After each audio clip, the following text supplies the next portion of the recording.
So then they untied it, and the people came and said, "Hey, what are you doing taking my donkey?" Never been ridden. For us, that'd be like getting a brand new car, 2010, let's say Porsche. Parked out front, we've never driven it. It got dropped off on a truck, 0 miles on it. And somebody comes along and says, "Someone needs this car, drives off with it." Do you think we'd be quick to say, "Okay, take it"? Now, our 89 Chevy Celebrity, we might be like, "Okay, take it." But brand new, never been used. And they say, "The Lord needs it." And they say, "Okay." They accepted that authority. And I'm sure the disciples, as they walked off with the donkey, were like, "I can't believe that just happened. Can't believe it just happened." But it did. And they brought the donkey to Jesus. They put their cloaks on it. And as he walked along on this donkey, as he traveled along this road, he was given a kingly procession. They laid their cloaks in the ground so as not to have the dust rise up and land on Jesus. He was given that respect. But at the same time, it wasn't what the people would have expected. When you are going to declare war on Herod, when you're going to take out Pilate, when you're going to take over and get rid of Rome, you don't ride on a donkey, you ride on a war horse. You're going to take over. A donkey was a sign of peace. It's not what they expected.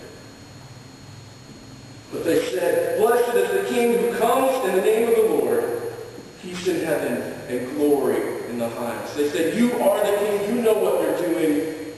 And you are going to get rid of these infidels. You are going to get rid of the people." But the Pharisees in the crowd said to Jesus, "Teacher, rebuke your disciples." This takes us back again to the parable of the 10 minas.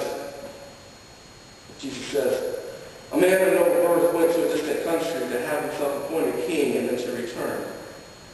So he called 10 of his servants and gave them 10 minas. Put this money to work," he said, "until I come back." But his subjects hated him and sent a delegation after him to say, "We don't want this man to be our king." He was made king, however, and returned home. This was the Pharisees. They said, "This is not the man we want. He's not a warrior. He's not going to take over. And he likes those tax collectors and sinners a little bit too much. Let's get rid of those people."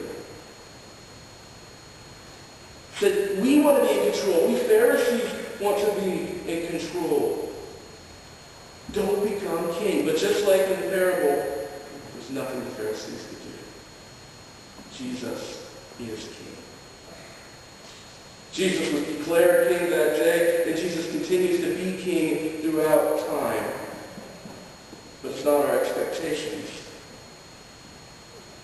They expected him to take over and have a castle that they could go to. But there's no castle for him. Instead, he is the king of the whole world. It is the fulfillment of the covenant that was given to Abraham. That is for you and your children and for all who are far off, for all whom the Lord our God will call. And isn't that good news for us? Because we're not from Israel. We have that hope that we can call Jesus our King.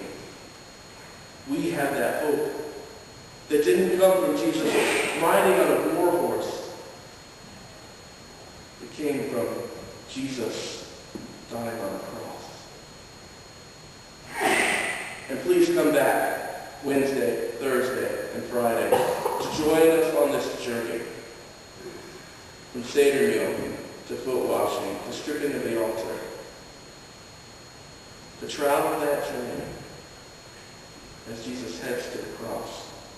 And as we get ready for that Saturday night or Sunday morning to say that word we've been holding in for so long, that word that I can't say right now, it starts with an H or an A depending.